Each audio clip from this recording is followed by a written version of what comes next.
전할 말씀은 마가복음 1장입니다. 마가복음 1장 29절에서 31절까지 말씀.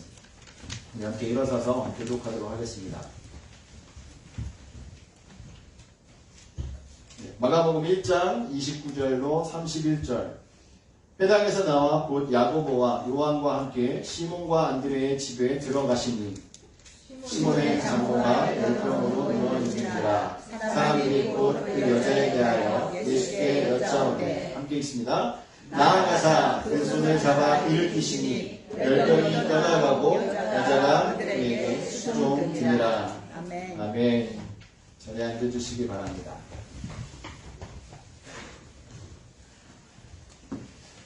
네, 사람들은 인생을 살아가면서 저마다 마음에 품고 살아가는 것이 있습니다. 그렇죠?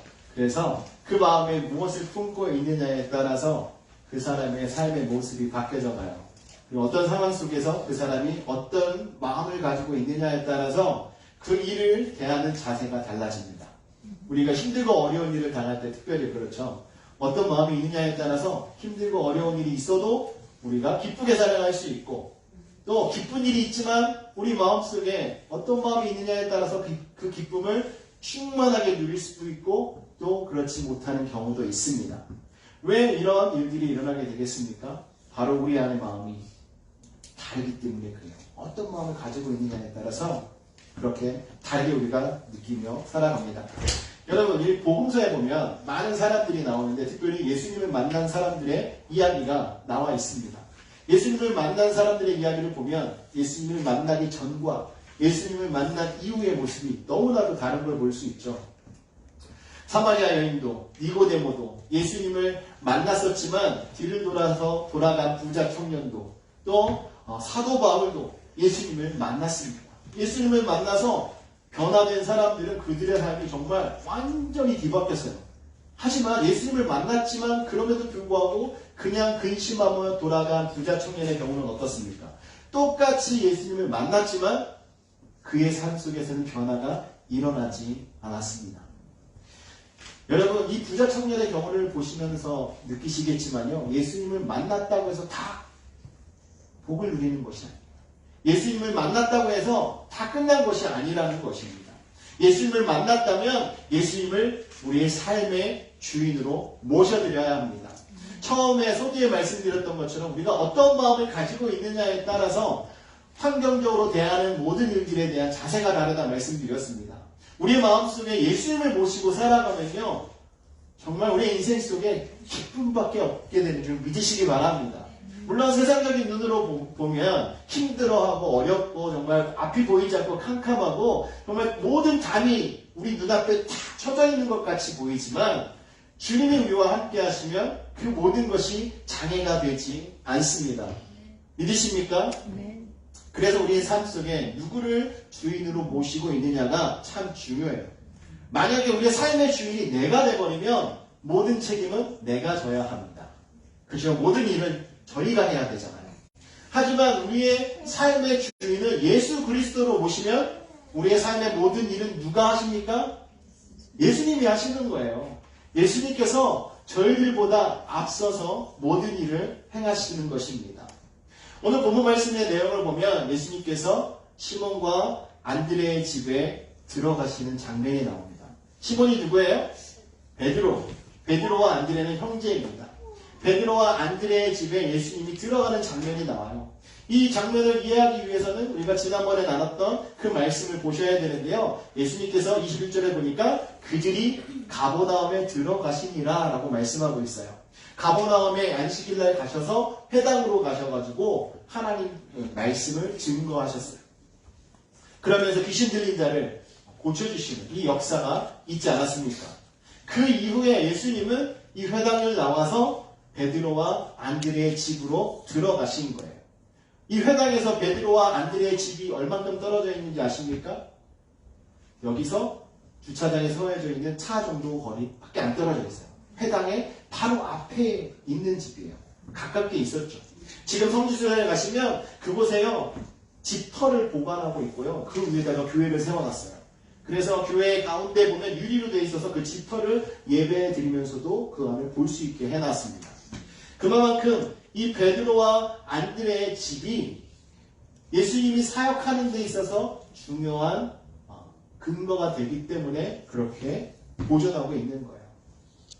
여러분, 이렇게 회당에서 말씀을 가르치시고 귀신 들린 자를 치유해 주시고 그 이후에 예수님께서는 회당에서 나오셔서 본문 말씀 29절 보니까 야고보와 요한과 함께 시몬과 안드레의 집으로 들어가셨습니다.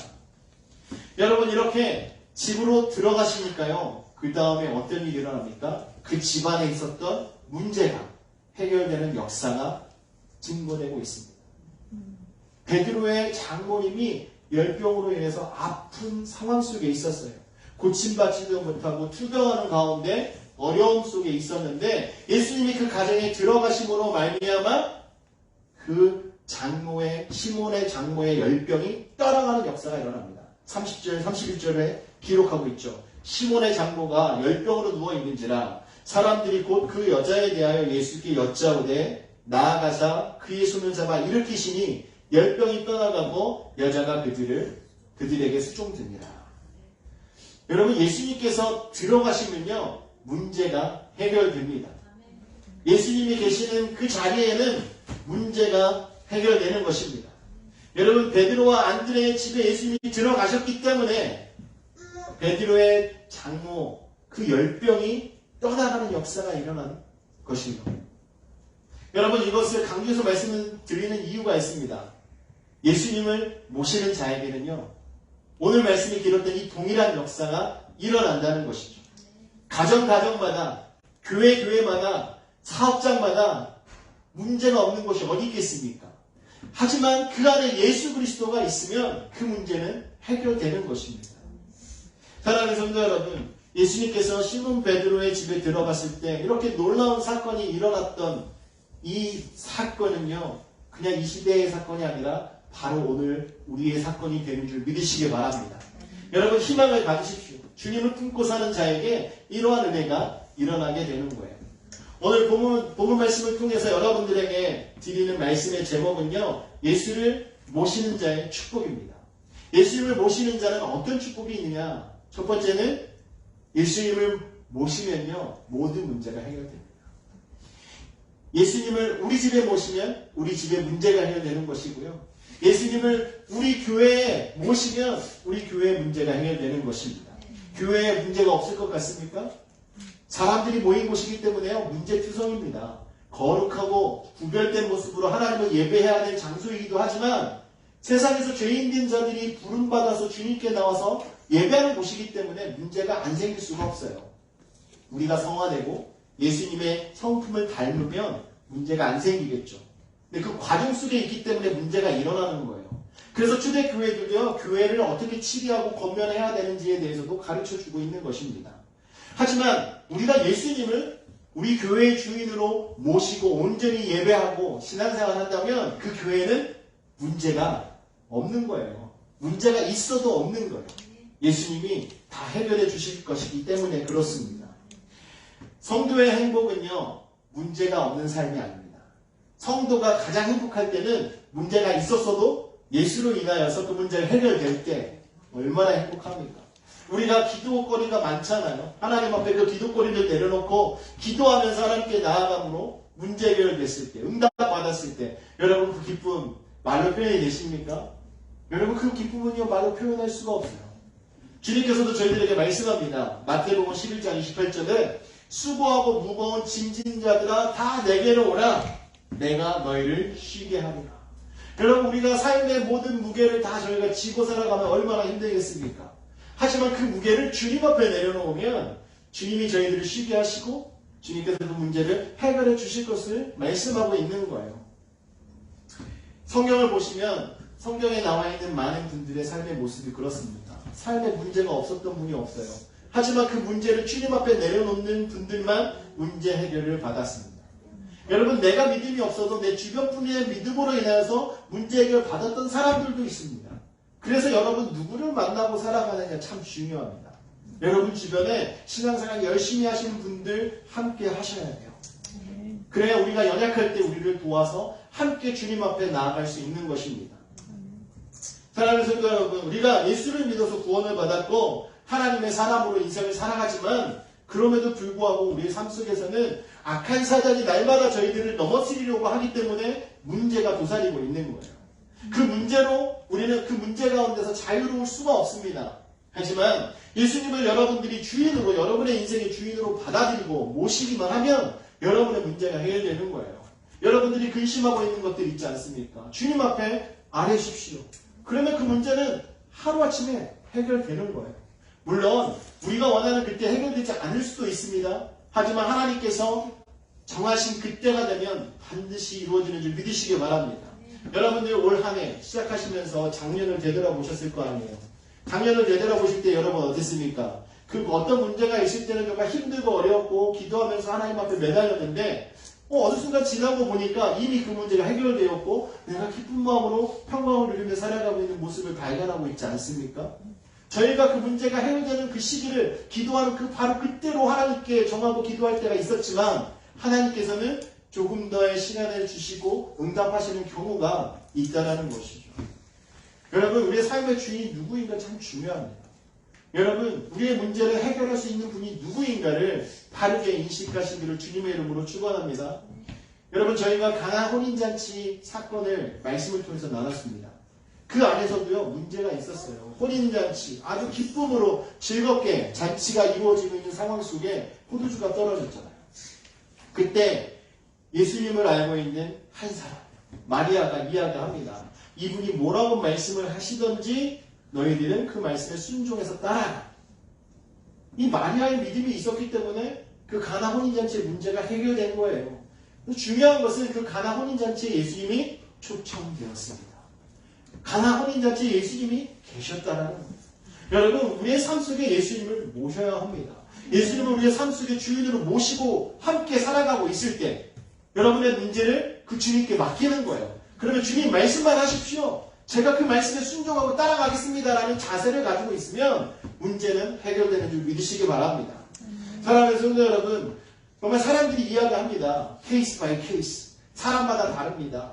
이 경우에는 이렇고 저 경우는 저렇습니다라고 이야기하지만요. 우리가 살아가는 인생 속의 케이스 바이 케이스는요. 예수를 모신 것과 모시지 않은 것. 그 차이입니다. 여러분, 과연 우리는 예수를 우리의 마음속에 모시고 살아가고 계십니까? 여러분의 삶의 주인은 과연 누구이십니까? 아직도 우리가 예수를 믿는다고 말하고 우리가 예수를 만났다고 이야기하지만 아직도 내 삶의 주인이 우리 자신이 되어 있지는 않으십니까? 사랑하는 성도 여러분, 우리의 삶의 주인을 예수님으로 모셔드리고 여러분의 삶의 현장에 예수님을 초대하십시오. 그러면 우리의 여러 가지 문제들이 전혀 문제가 되지 않을 것입니다. 주님이 저희와 함께 하심으로 저희의 모든 문제를 해결해 주시고 그 안에서 은혜를 베풀어 주실 거예요. 오늘 말씀 속에 베드로와 안드레의 가정에 예수님을 모셔드리니까 정말 장모님께서 열병으로 투병하시면서 힘들고 어렵게 지내고 계셨는데 그 병을 치유하지 못하고 살고 있었는데 치유함을 받는 놀라운 기적을 맛보게 되었던 것입니다. 여러분, 사방이 우리를 애워싸고 우리를 공격하고 우리를 힘들게 하는 일이 생긴다 할지라도 예수님을 여러분의 삶의 주인으로 모시게 된다면 여러분의 모든 문제는 예수님께서 해결해 주실 줄 믿으시기 바랍니다. 저와 여러분이 이 믿음을 가지고 살아갔으면 좋겠어요. 그래야 우리의 인생이 기쁨으로 가득 차고 주님이 쓰시는 역사가 되는 줄 믿습니다. 두 번째로요, 예수님을 집에 모시면 예수님의 사랑을 체험하게 됩니다. 여러분, 문제를 해결받았던 이 사실, 이것은요, 사랑이었습니다. 문제 해결받는 것도 큰 축복이지만 더 큰 축복은 하나님과 예수님과 사랑의 관계가 되어서 그 사랑을 체험하는 것. 이것이 가장 큰 복인 줄 믿으시기 바랍니다. 예수님은 우리에게 주님 앞에 오라고 초청하실 때 우리의 문제만 해결하겠다고 약속하시는 분이 아닙니다. 그거보다 더 중요한 영원한 관계 속으로 주님께서는 저희들을 초청해 주십니다. 여러분, 우리가 주님을 초청해서 우리 인생의 주인으로 탁 삼으면 이제는 이 생에서만의 복이 아니라 영원의 복, 영원의 은총 속으로 들어갈 수 있도록 주님께서는 저희들을 부르신다는 거예요.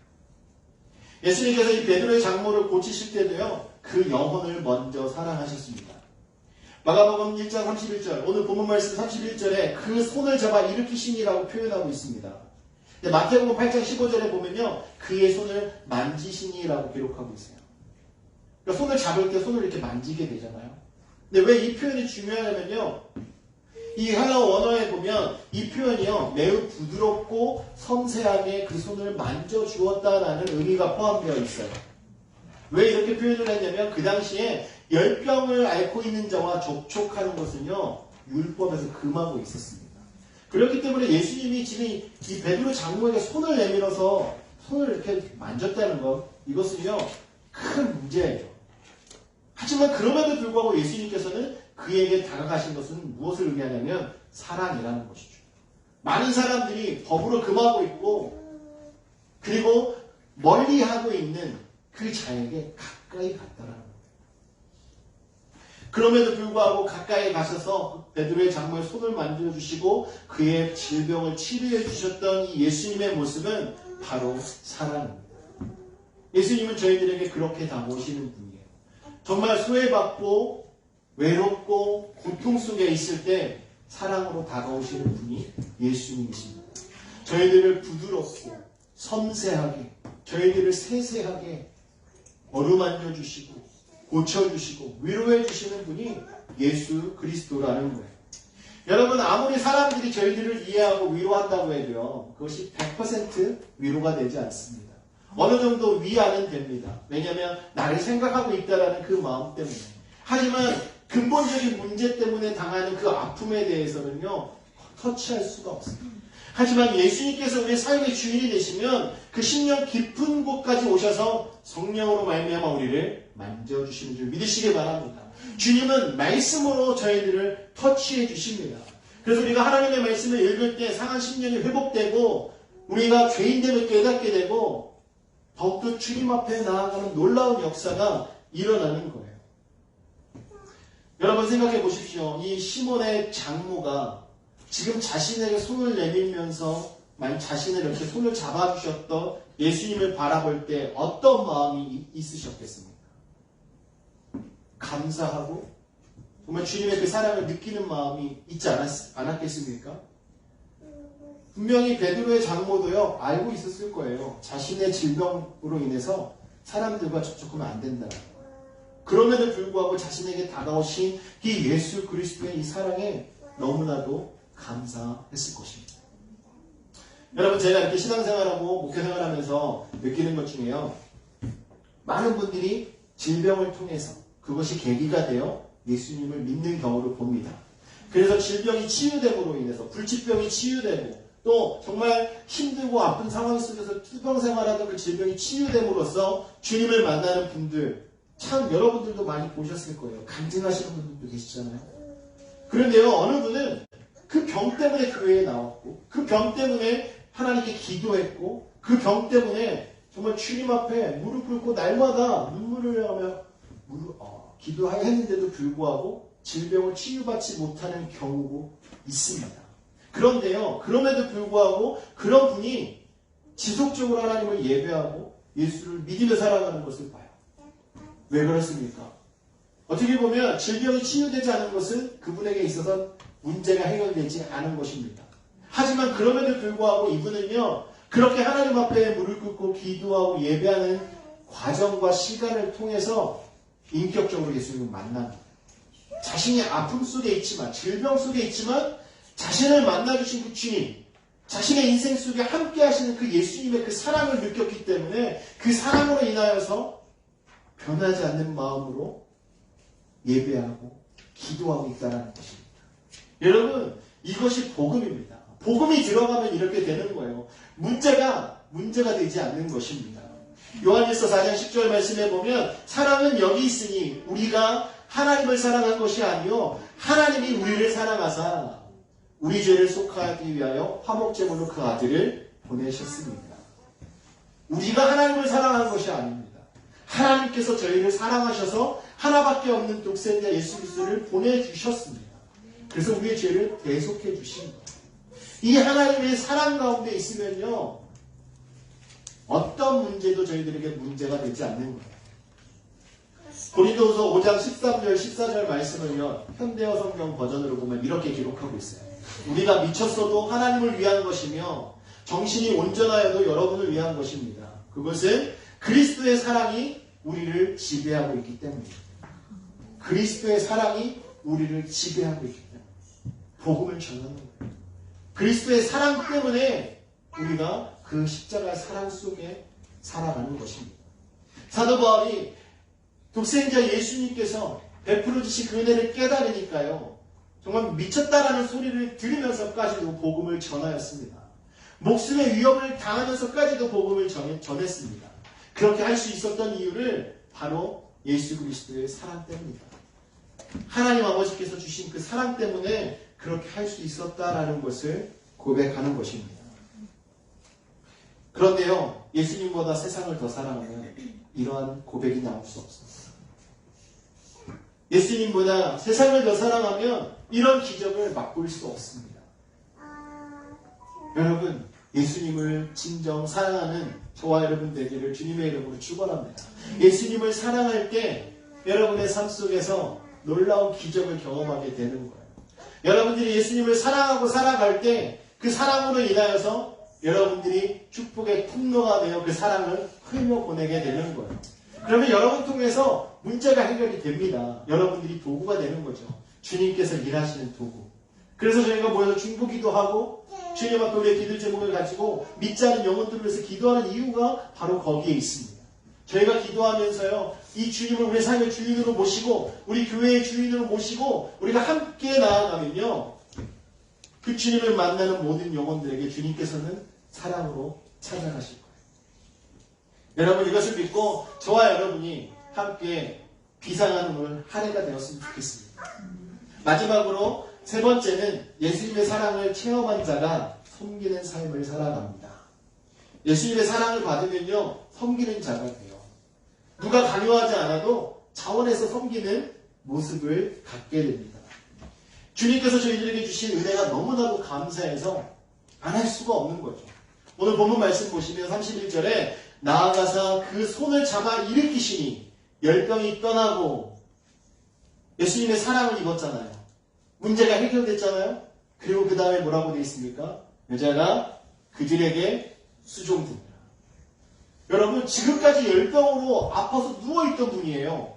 고침받고 일어서자마자 했던 그의 태도는 섬김의 모습이었습니다. 수종들더라. 그 집에 초대된 예수님과 예수님의 제자들을 섬기는 자리로 바로 나아갔던 것을 볼 수 있습니다. 여러분 이렇게 하실 수 있어요? 지금 바로 1분 전, 2분 전까지 너무 아파서 누워있다 이제 막 일어났는데 여러분, 저희가 이렇게 섬길 수 있겠습니까? 아마 우리 상식적으로는 힘들 거예요. 하지만 주님의 사랑을 입은 자는 이것이 가능하다는 거예요. 어떤 문제가 있어도, 어떤 어려움이 있었더라도 주님의 사랑을 입고 주님으로 인해서 문제 해결이 되면 그 즉시 섬김의 자세가 나온다는 것이죠. 은혜 받은 자의 증거는요, 바로 섬김과 헌신입니다. 여러분이 은혜 받았다면요, 섬기셔야 돼요. 여러분들이 은혜 받았으면요, 헌신하셔야 합니다. 그것을 사람을 섬기고 사람을 위해서 헌신하라는 것이 아닙니다. 우리는요, 그 대상을 바르게 알아야 돼요. 우리가 섬기고 우리가 헌신해야 될 대상은 우리 여호와 하나님 한 분이 있습니다. 주님을 위해서 우리가 주일을 감당하는 거예요. 그냥 여기 있는 우리 보이는 사람들의 눈을 즐겁게 하고 또 우리가 세운 계획이 이루어지게 하기 위해서 힘쓰는 것이 아닙니다. 하나님의 영광을 위해서 저희들에게 사랑을 주시고 은혜를 주시는 그 하나님께 감사해서 그 감사한 그 마음에 주체하지 못해서 우리가 주님 앞에 헌신하고 주님 앞에 섬김으로 나아가는 것입니다. 여러분, 신앙생활 하면서 어떤 분들은요, 은혜를 받았다라고 말씀은 하시는데 섬김의 모습이 없는 경우가 많이 있습니다. 아니, 은혜를 그렇게 받았는데 어떻게 받은 은혜를 감추고 있을 수 있죠? 여러분, 은혜를 받으면요, 가만히 있을 수가 없습니다. 정말 마음이 뜨거워서요, 어떻게 하면 주를 기쁘게 하고 어떻게 하면 하나님의 영광을 나타낼 수 있을까 고민하면서 저희들이 할 수 있는, 섬길 수 있는 일을 찾게 되는 것입니다. 여러분, 은혜 받은 사람들은 그냥 이례적으로만 섬기지도 않았어요. 섬김의 모습이 일평생 꾸준하게 이어졌던 것을 볼 수 있습니다. 누가복음 8장 1절부터 3절까지 말씀 읽어드릴게요. 그 후에 예수께서 각 성과 마을에 두루 다니시며 하나님의 나라를 선포하시며 그 복음을 전하실세 12제자가 함께하였고 또한 악귀를 쫓아내심과 병고침을 받은 어떤 여자들 곧 7귀신이 나간 자 막달라인이라 하는 마리아와 헤롯의 청지기 구사의 아내 요한나와 수산나와 다른 여자가 함께하여 자기들의 소유로 그들을 섬기더라. 여러분, 예수님께서 사역하실 때 무엇을 가지고 사역하셨을까요? 아마 이분들의 섬김을 가지고 나아가서 사역을 하셨을 거예요. 여러분, 오늘 베드로가 자신의 집으로 예수님을 모셨잖아요. 예수님을 모시고 예수님이 가버나움에서 사역하시는 동안은 이 집에서 계속 머무르셨을 거예요.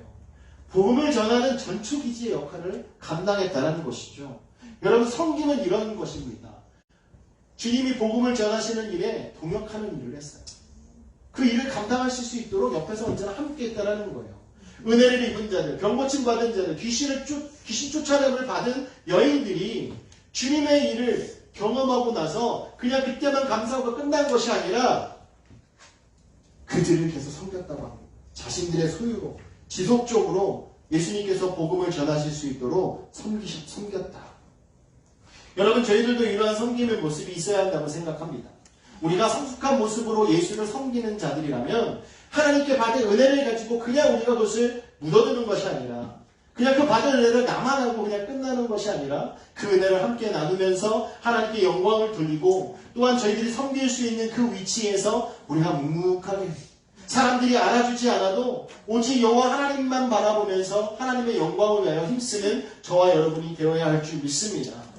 여러분, 신앙생활 하시면서 이런 분들이 계세요. 어떤 분은 은혜를 하나도 받지 못했고 구원도 모르고 하나님의 영광도 모르고 복음의 은혜도 모르고 또 십자가의 사랑도 체험이 없고 그냥 교회에 나와서 신앙생활하는 것이 익숙해서 살아가다 보니까 봉사하시는 분들이 계세요. 근데 그러한 봉사는 오래가지 못합니다. 조금만 어려운 일이 있으면 바로 내려놓고 뒤돌아서요. 왜 그렇습니까? 은혜가 없기 때문에. 경험이 없잖아요. 예수님의 은혜를 경험하지 못했기 때문에요. 그 섬김이 오래가지 못하는 거예요. 그냥 내 인격과 내 양심과 내 덕을 가지고 그 일을 감당했던 것이지 정말 주님을 만난 그 은혜 때문에 봉사했던 게 아니라는 것이죠. 근데 어떤 분들을 보면요, 봉사하다 보면 어려운 일도 당하고 정말 많은 말들을 듣고 사람들로부터 정말 힘든 어려운 일들을 당하는 경우도 있지만 정말 주님을 생각하면서 주님께서 주신 그 은혜 때문에 그 섬김을 멈추지 않고 끝까지 감당하시는 분들도 계십니다. 여러분, 이러한 섬김은요, 주님을 인격적으로 만나지 않고는 할 수 없는 섬김이에요. 목회자들도 마찬가지입니다. 여러분, 선교사님들도 마찬가지예요. 어떤 선교사님들은 복음이 심겨지지 않는 그 땅에서 복음을 전하러 갔다가 자신의 믿음이 흔들려가지고요, 오히려 선교사를 내려놓고 예수를 떠난 자들도 있습니다. 안타까운 일이죠. 그래서 우리는 예수님을 우리의 삶의 주인으로 모셔드려야 돼요. 주님을 인격적으로 만나야 합니다. 그래야 우리가 그 속에서 주님의 은혜를 누리고 그 은혜로 말미암아 우리가 사랑을 전하는 자가 되는 것이고요. 저희의 섬김과 헌신이 지속적으로 이어지게 되는 거예요. 정말 지금 이례적인 뜨거움을 가지고 그냥 우리가 달려가는 것이 아니라 주님께서 주신 그 은혜를 가지고 그 은혜만 붙들고 끝까지 가는 자가 되어야 하는 것입니다. 여러분, 첫사랑 너무나 중요하잖아요. 그래서 우리가 항상 이야기하잖아요. 예수님을 만난 첫사랑. 그 첫사랑을 회복합시다. 그 뜨거움 물론 중요합니다. 하지만 이제 첫사랑을 뛰어넘어서 이제는 우리는 성숙한 관계로 변화돼요. 예수님과 더욱더 깊은 관계가 되어야 하는 것입니다. 깊은 교제 속에 들어가야 돼요. 그래서 주님의 사랑을 본받아서 우리는 그 사랑을 전하는 자가 되어야 합니다. 여러분, 우리가 예수님의 성품을 닮아간다고 이야기하잖아요. 구원의 단계에 보면 성화의 단계가 있지 않습니까? 성화는 예수님을 닮아가는 거예요. 예수님의 성품을 배우는 겁니다. 그런데 우리가 예수님의 성품을 배운다 하면서도 자꾸 우리의 육적인 모습만 드러내면서 그냥 나는 이런 사람이니까 그냥 이 모습 이대로 이해하십시오라고 하면 안 되는 거예요. 예수님을 만나면 변화되어야 합니다. 병든 자가 치유돼서 회복돼서 건강해지는 것처럼 우리의 육신의 정말 모습들, 육신의 정욕들을 주님을 만남으로 다 내려놓고 하나님의 사람으로서 성숙한 그리스도인이 되어야 하는 거예요. 여러분, 이런 관계가 될 때 온전한 섬김이 일어나는 거예요. 이런 관계가 되었을 때 온전한 헌신이 일어나게 되는 것입니다. 사랑하는 성도 여러분, 과연 우리들은 어떤 모습입니까? 아무런 체험이 없어서 섬김의 모습을 가지고 있다가도 낙심하고 넘어지는 성도의 모습을 가지고 있습니까? 아니면 정말 깊은, 주님과 깊은 관계 속에 어떤 일이 일어나도 변하지 않는 마음으로 끝까지 주님께서 주신 일들을 감당하면서 섬김의 자리에 서 계시는 분이십니까? 여러분 자신에게 우리의 신앙의 현 주소를 물어보셨으면 좋겠어요. 우리 모두가 정말 주님을 뜨겁게 사랑하는 자가 되길 원합니다. 주님의 사랑을 입으셨다면 그 사랑을 더 뜨겁게 경험하셔서 그 사랑을 전하는 자가 되었으면 좋겠어요. 오늘 말씀책에 나와 있는 이 베드로의 장모도요, 분명히 아까 예수님을 끝까지 섬겼던 그들과 함께 섬겼을 거라고 저는 생각합니다. 또 주님께서 복음을 전하러 가실 때마다 함께 기도하고 또 가정에 방문하셨을 때 음식으로 대접하고 정말 쉬실 수 있도록 도와드리고 이렇게 하지 않았을까요? 여러분들도 여러분들의 하실 수 있는 방법으로 주를 섬기시면 됩니다. 여러분, 사람을 섬길 때도 마찬가지예요. 그 사람 자체를 섬기는 것이 아니라요, 그를 사랑하시는 주님을 보고 주님을 바라보고 섬기셔야 하는 거예요. 그래야 상처받지 않고 그래야 낙심하지 않습니다. 사랑하는 성도 여러분, 오늘 말씀을 정리하면서요, 정말 예수님을 모신 자가 받는 축복을 우리가 함께 누리기를 원합니다. 예수님을 우리의 삶의 주인으로 모셔드리면 우리의 모든 문제가 해결되는 줄 믿으십시오. 여러분, 그 문제가 해결됨으로 누리는 그 기쁨, 그 충만한 은혜, 그것을요 저희가 가지고 나아가서 섬김의 자리에서 힘껏 사용했으면 좋겠습니다. 여러분들에게 주신 모든 것을 가지고 여러분들 하나님의 영광을 나타낼 수 있다면 얼마나 좋습니까? 아무리 많은 것이 있어도요, 하나님의 영광을 드러내지 않는다면 소용이 없습니다. 주님께서 저희들에게 해주신 그 사랑, 하나님께서 값없이 저희들에게 주신 그 은혜, 그것을 가지고 기쁜 마음으로 주님을 섬기시는 저와 여러분 되시기를 주님의 이름으로 축원합니다. 이 시간 함께 기도하시겠습니다. 여러분, 기도하실 때 예수님을 우리의 삶의 주인으로 모시는 거룩한 성도가 되게 해주십시오. 예수님이 우리의 삶의 전부임을 고백하는 자가 되기를 원합니다. 주님께서 우리의 모든 문제를 해결해 주실 것을 믿습니다. 주님의 은혜를 힘입어서 저희가 끝까지 주님의 이름으로 하나님의 영광을 위하여 섬기는 그리스도인 되게 해달라고 이 시간 함께 주여 한번 부르시고 기도합니다.